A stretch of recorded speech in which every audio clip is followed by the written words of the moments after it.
Hello and welcome to the GBHL podcast. You're here with your host GBHL Jamie, and a small apology from me this week because the reason we haven't had two Speak Friendly questions up in a row is, well, it's on me basically. As many of you know, I started working for Steamforge full time a couple of weeks ago, and I am currently running the Dark Souls Kickstarter campaign, and effectively it has turned into a 24-hour, 7 days a week job doing that because stretch goals and whatnot can hit at any time because people can just pledge and total shoots up, and then I have to do stuff with it. And annoyingly, well, not annoyingly, like, it's fantastic for the work side of it, but annoyingly for the GBHL podcast, this has happened when both times that James and I were meant to record.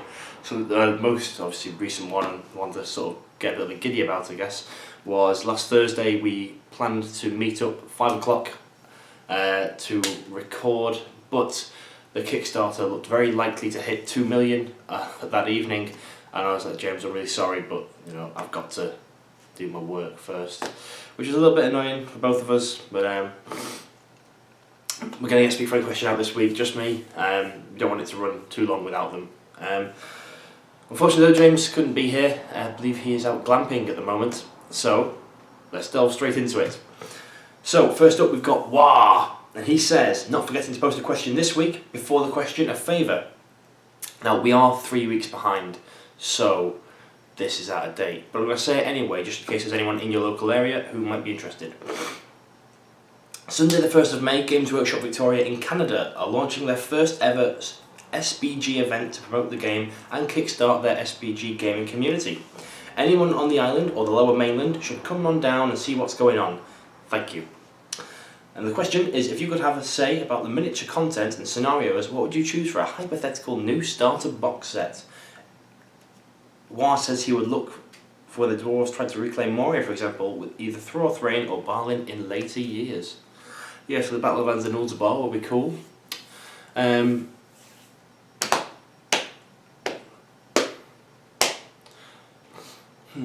think a Lake Town scenario would be a great one. Sort of the Legolas, Bolg fight there with some Lake Town terrain. That would be awesome. And some, you know, just like regular Lake Town guards and hunter orcs, and you can make some cool stuff with that. I guess it's how iconic is that scene though in the films? Maybe not enough, but it is a cool premise for having a starter set based around, just for the collectors already, really, I guess. Next up, we've got Nathan Van Thiel. He says, the fact that you were drinking Diet Coke at the time of my Diet Nazgul question gave me a hearty chuckle. I know, I did think it was quite well timed. And Rowan question says, I still have not mastered painting the detail of shields quite right. Any tips on that? Yes, my tip would be to get one of these.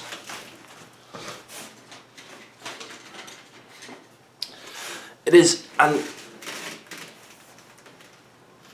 Army Painter insane detail brush,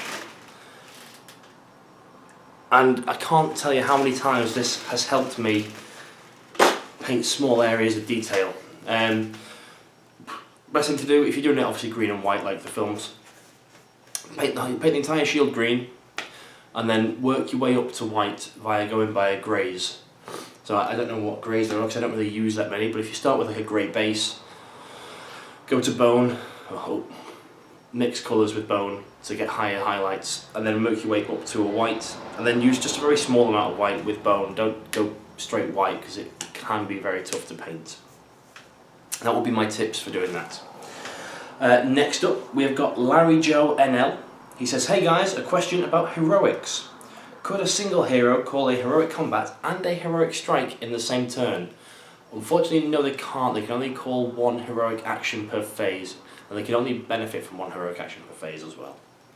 Thanks again, these videos are making painting a lot more fun. No worries, that's what we always say these are good for watching whilst painting, so you can more listen than anything.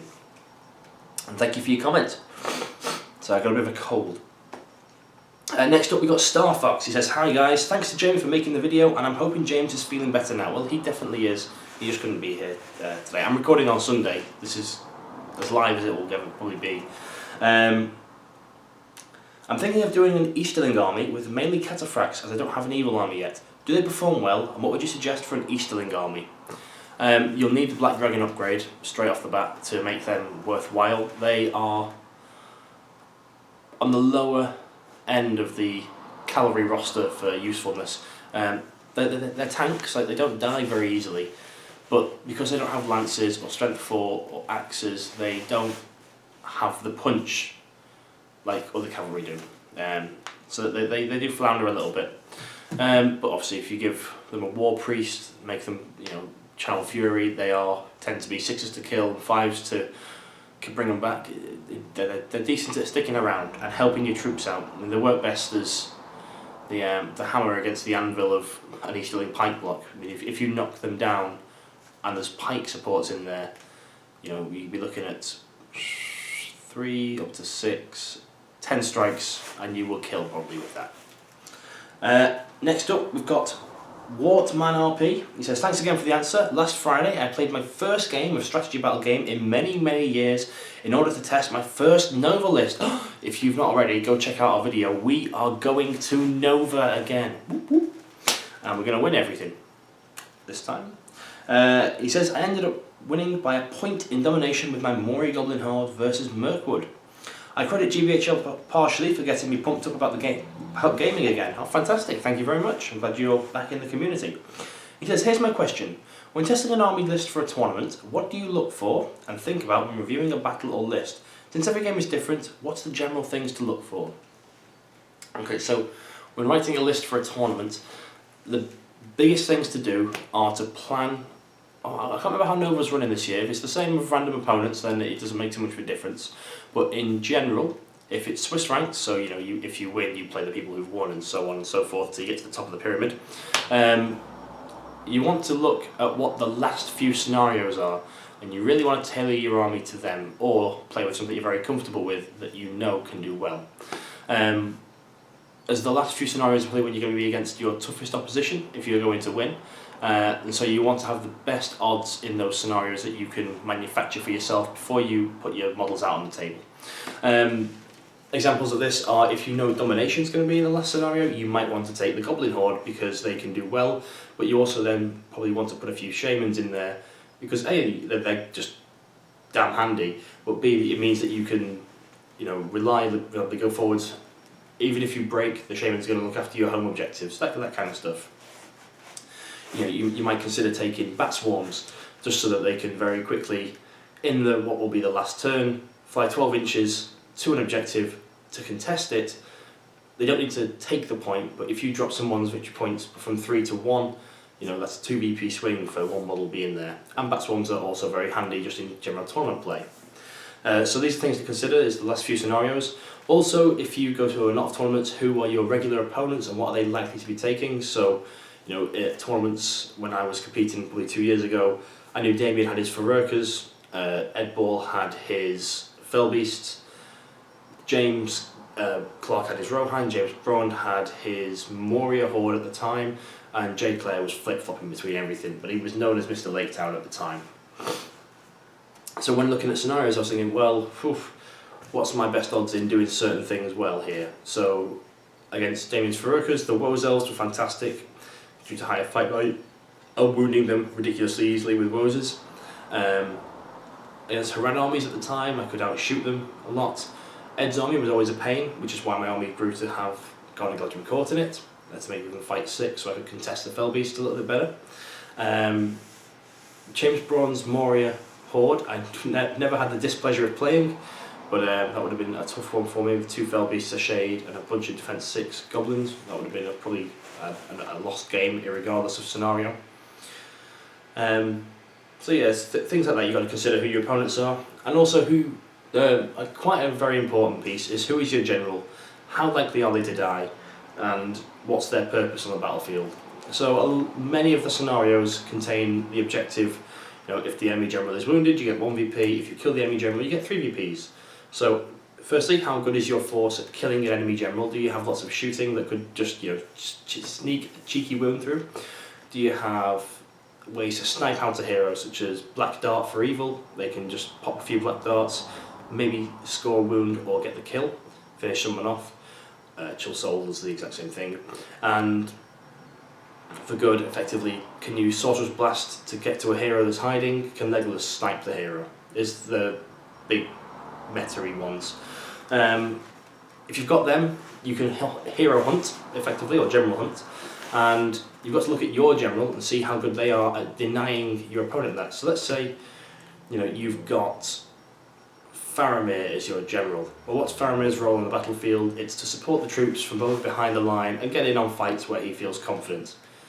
Now, because he's a combat hero, he needs to be in the thick of it, so is more exposed than, say, a wizard or Legolas, who likes to sit back and do their work from range and not need to be in the thick of it. By not exposing your general, you don't expose those 3 VPs, so that's something to think about. As for what's happened in games, that's always a tricky one, because you might lose a game because of a heroic move off, but the gist of what I think makes a good player is knowing when to heroic move, when not to heroic move, and when to sort of go for the charge or sit back and find a better place to fight. So I hope that's answered your question a little bit there. Next up, we've got Bryce Campbell. He says, my question for this week, which army would you recommend to easily beat Uruk-hai warriors and Mordor orcs in under 30 minutes, that being with good dice rolls? The Woes Elves will do it. If you have a front line of Woses and a back rank of Wood Elves with spear and bow and Legolas, Garn, Rumil, that will chop through very quickly Uruk-hai, as the Woses wound them on 5s, which is good, and fight value comes from the elves. Similarly, if you want to do something else, you probably have less troops though, would be to have like Iron Guard front rank supported by elves, or Khazad Guard supported by elves. They would do it. The only problem with that is that you're spending a lot on heroes and your troops are expensive. The Woes Elves have the same effect, give you extra shooting, and do it on 5s as well, for cheaper. Alright, next up, King Boneseye. He says, here is an epic 1,000-point list. He said, I love 1,000-point lists because they are so epic and with so many options. Warbands 1 to 3 are my famous Gundabad Orc captain with shield, leading 5 Gundabads with shield and 5 with spear. So just a bit of a horde there. Warband 4 is Narzug, leading 4 Hunter Orcs and 8 Hunter Orcs with bow, just in case. So that'd be for popping off heroes, horses and whatnot. And Warband 5 is Fimbul on Warg, leading 6 Hunter Orcs on Warg. Warband 6 is an Orc Shaman, Warband 7 is an Orc Shaman, Warband 8 is the Dark Marshal on Armoured Horse. It's grim. Grim list. Lots of a big horde of Defense 6 warriors and a bunch of 2 attack skirmishy troops. Nasty. All with the Dark Marshal banner. I assume the Dark Marshal will be the general as well there. Nasty list, King Boneseye. I don't want to play it. Next up, we've got Daniel Theory. He says, hi guys, just a quick one this week as I am working nights and currently functioning off 2 hours sleep a day. Yes, join the club. High five. He says, question, in your own opinion, what are the most under and overrated models? You may choose one on appearance alone and the character's rules. Okay, so, the most underrated models. Underrated models. I say the Axemen or Lost Ark. They're fantastic. Fight 4, spear support, defense 5, who can go 2-handed pierce and strike. That's a good model. I've been loving them in the Middle-earth Deadliest Warband as well. And the most overrated model. That's a tough one. That is a tough one. The most overrated model.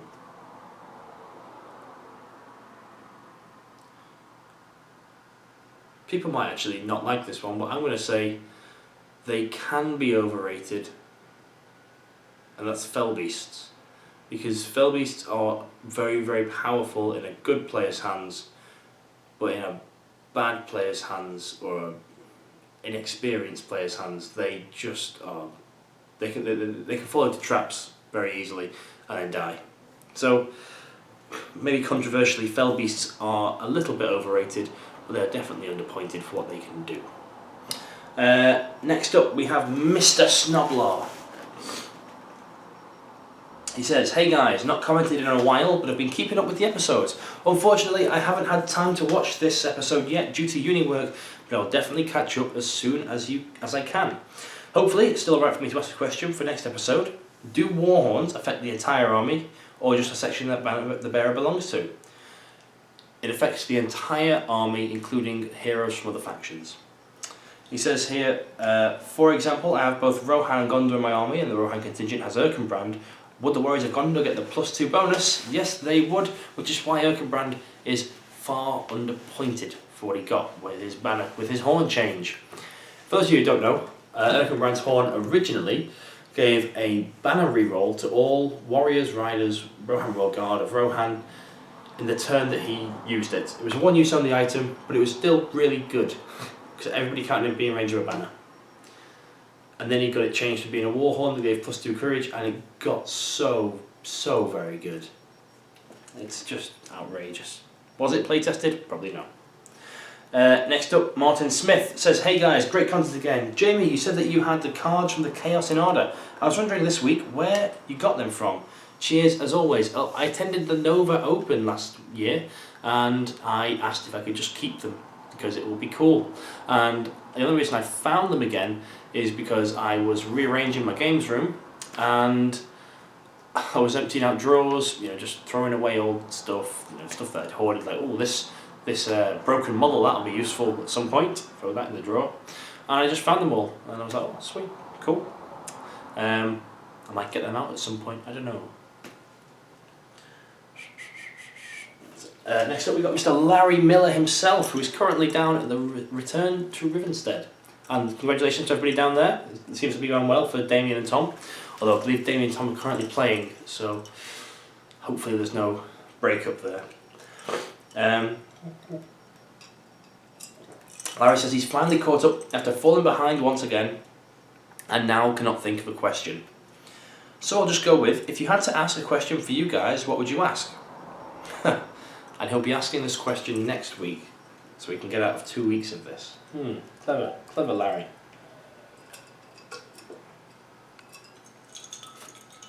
If I had to ask me a question, if I was a viewer and I was asking someone a question,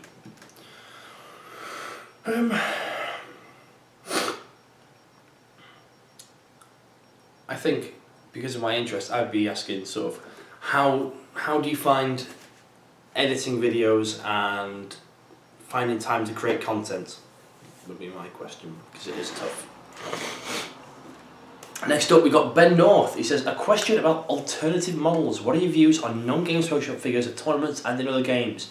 For example, using historical minis like the Valgarian Guard of Laxman of Losanark or Highland Warriors of Clansmen of Lamadin. Now, I have been a stickler for... I've been a stickler for not using non-Games Workshop models because it makes it very clear to your opponent what you are using. Simple as, I don't have any more answers on that, afraid. That's just my views and opinions. Next up,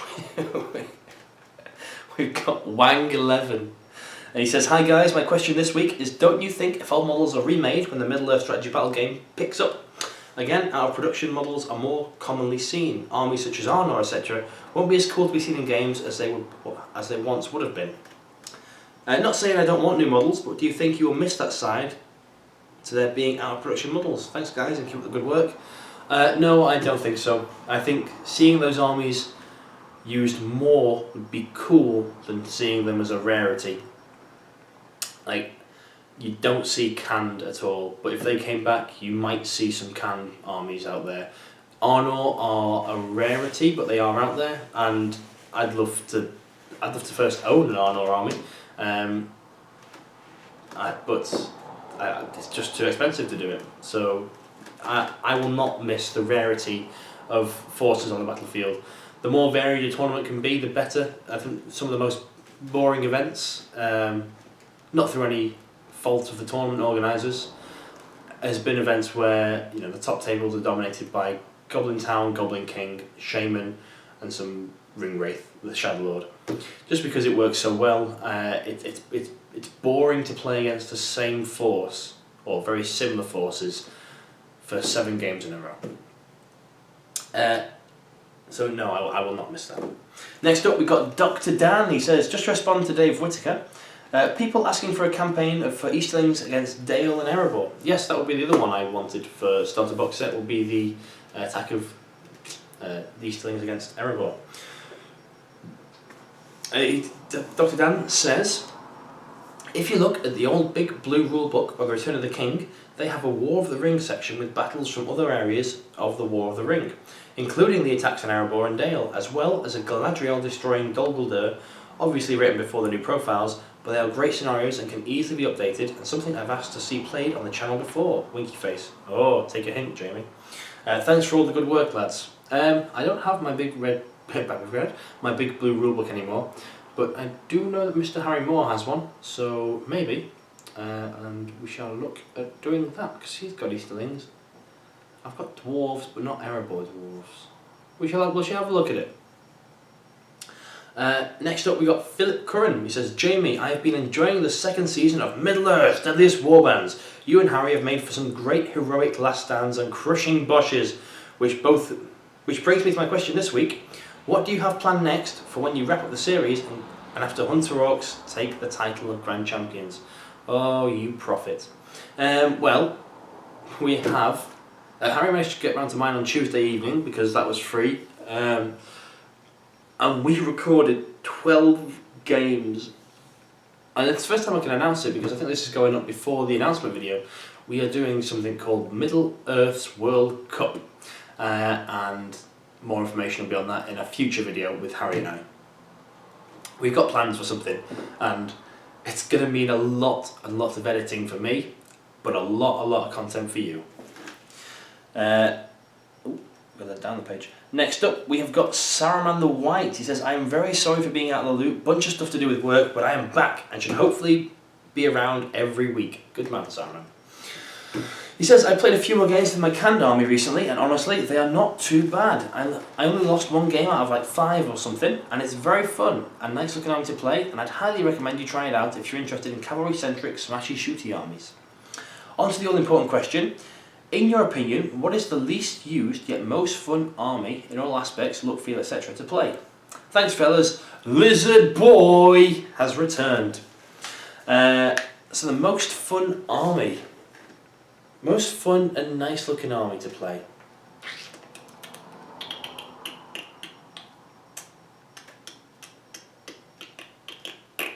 I'm not sure, you know.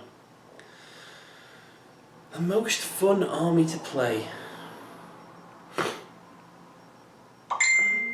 Ooh, messages. Got put on the spot there. What's the most fun army to play?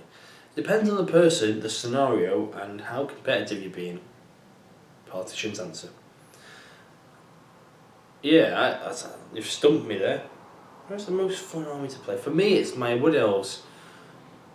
But I know it can be boring for the opponent if I start to disengage. So, fun for me, not so much for the opponent. Mike T, I'm moving on from that one. Mike T says, hi guys, great content as ever. Learn to read. I am wanting to build a Minas Tirith army, but the dominance of Fight 3 Strength 3 models makes them uncompetitive. Do you think we might see profiles of older models tweaked to make them a bit more relevant versus some of the newer models in Middle-earth strategy battle gaming? Thanks again. I think if that's going to happen, it's going to be a while down the line. I know that what they would like to do, I would assume, because it's similar to what Guild Ball does, is to release everything they want to release, and then you can go back in time and start making tweaks.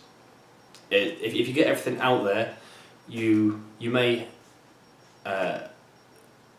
accidentally change the meta of the game, or purposefully change the meta of the game, and then you can go back and look at tweaking things to make them more relevant. If you've got new releases lined up, which they obviously do have some new releases lined up, you want to get them out and see how they're played in the... Because imagine they've been written for these rules. You get them out, you see how things change, you see how the game evolves, and then you go back and you look at what needs changing again. So if there were to be changes like that, I think they would be years down the line. But there is hope, there's light at the end of the tunnel, because there is a team dedicated to this now, so this stuff can actually happen, whereas before there was no hope. So even though it might be years away, it's still there. As for Gondor being uncompetitive, I disagree entirely with you there. Some of the hardest armies for me to play against have been the Gondor Horde armies, where you've got, you know, Denethor, Baragon, Damrod, and a hero, all leading a full warband of warriors. And okay, yes, they're fight 3 and they're strength 3, but they're all defense 6, so hurls don't hurt them, Sorcerer's Blast doesn't hurt them. You know, unless you've got an abundance of strength 4, you're going to have a tough time chopping through them.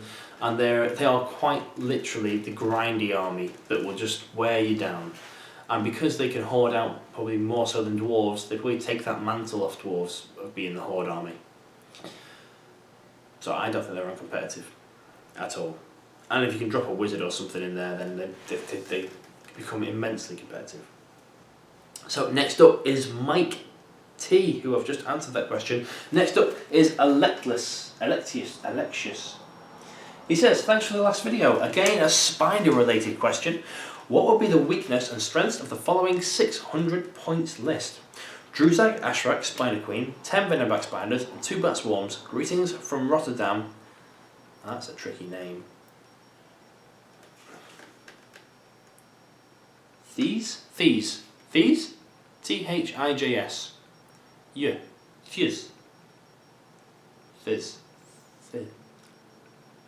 It's not going to be a J sound. Be a Y. Y. Thighs. Thighs? These? Comment next week. I want to know how to pronounce that. No, I'm checking it. I like finding out how to say things in different languages. T-H-I-J-S name pronunciation. How would you pronounce Dutch names like that? T-I-J-S. Going on to a YouTube video here. Pronouncenames.com.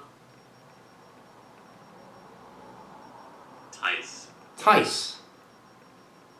Is that how I say it? Tice? That's how the video said to say it. Tice. Tice. Well, Tice, comment below if that's how I pronounce it, of how to do it next week. Tice. I know it wouldn't be a J. Tice. Alright, so Druzag, Ashrak, Spider Queen, 10 Venomback Spiders, and 2 Bat Swarms. Obviously, the immediate weakness is the low model count.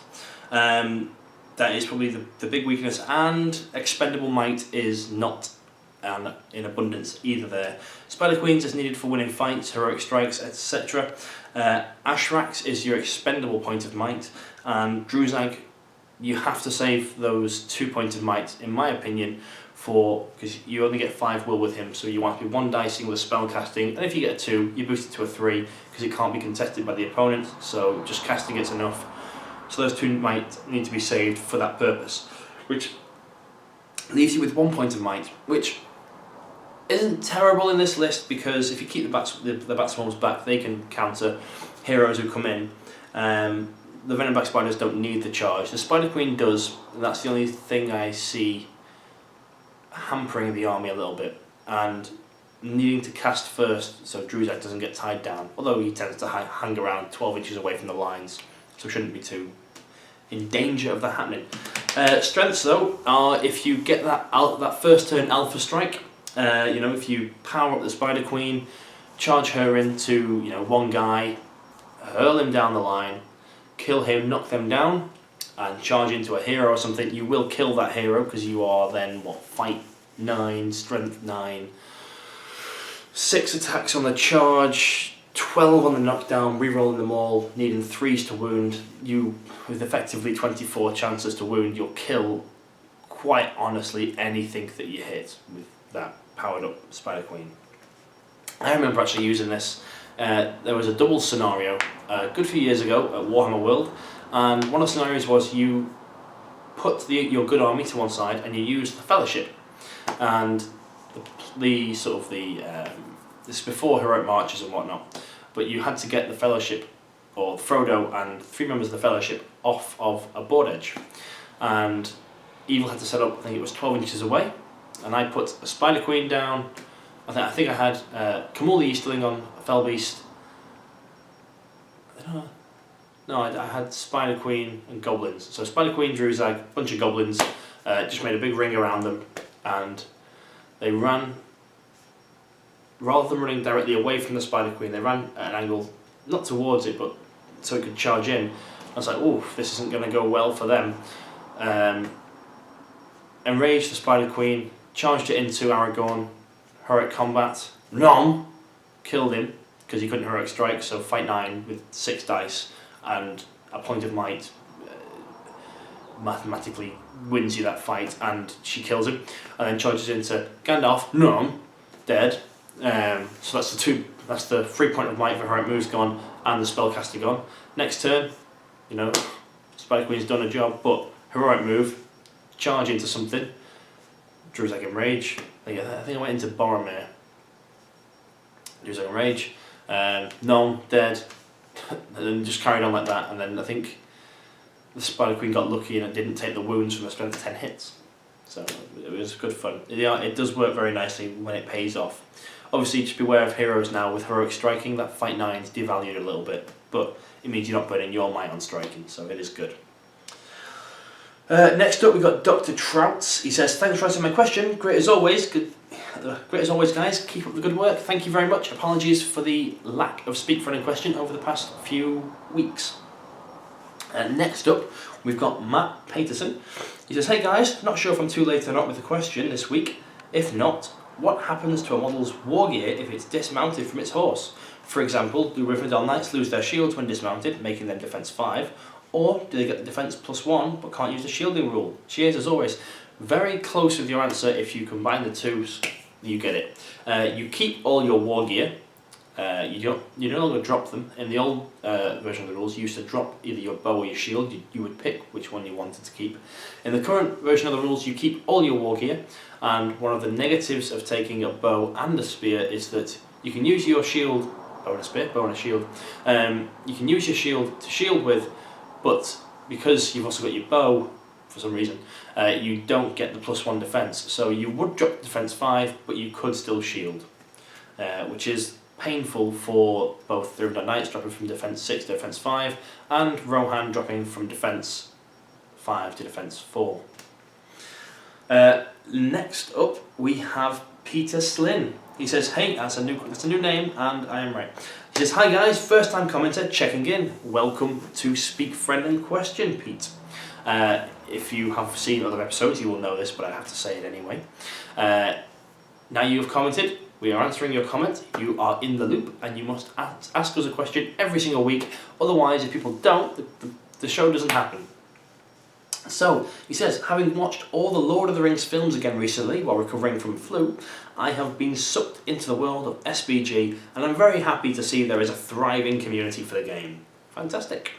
I have chosen Rohan as my first army, but somehow I never painted a horse.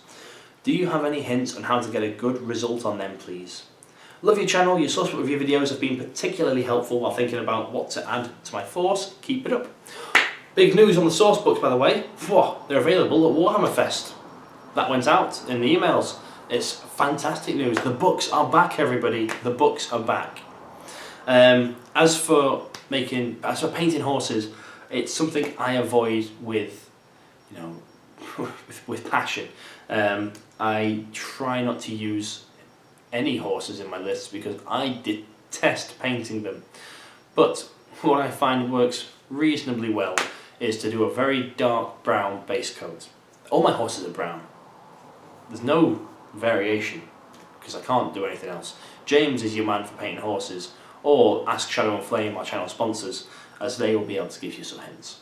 But for me, I start with a very dark brown base coat, wash it with brown ink, do a lighter layer, wash it with brown ink, do a lighter layer, wash it with brown ink, forget about it. I just can't paint horses for the life of me. And ink is your friends there, or washes as they might be called now.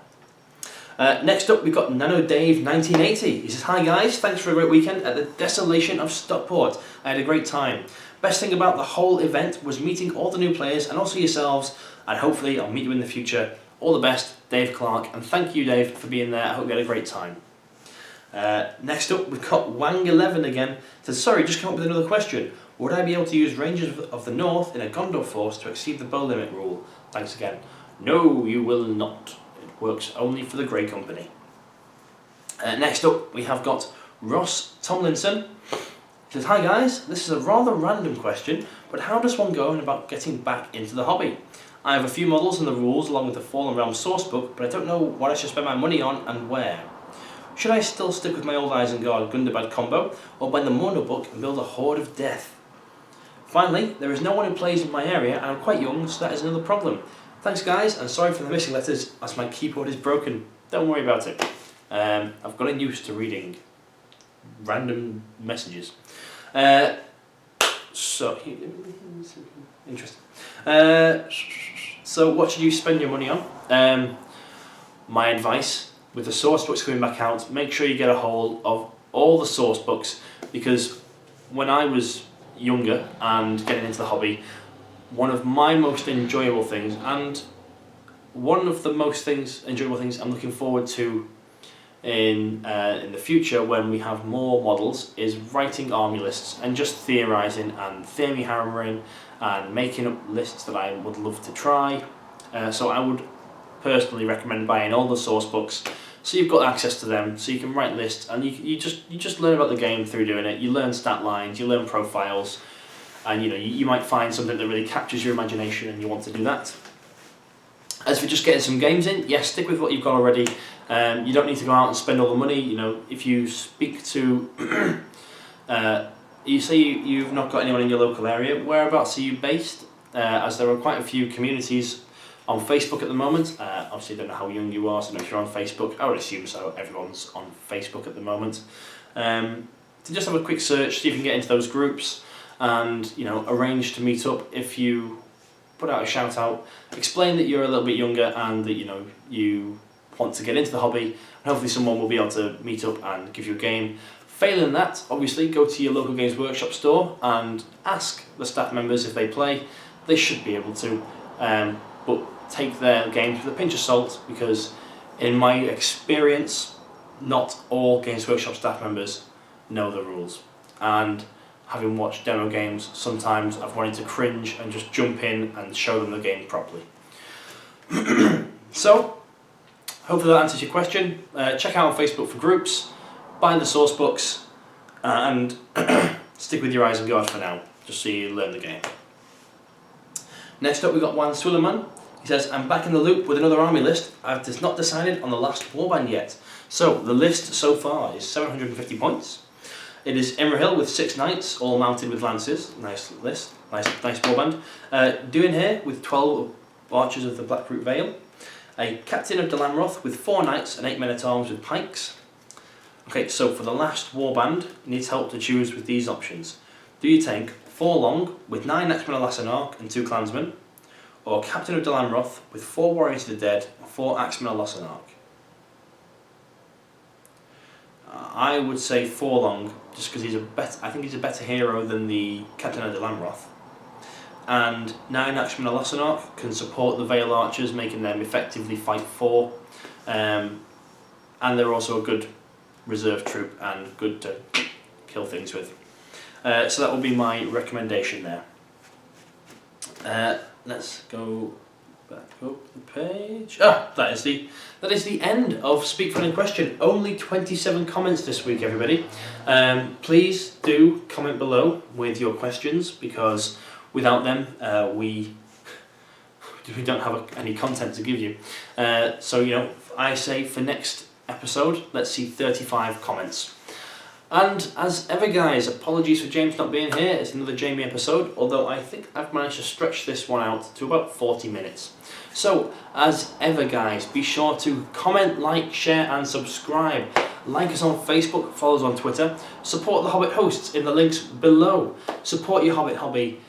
Go out and buy the rulebooks, because my god, they're back on sale finally, yes. And as ever, guys, happy strategy battle gaming.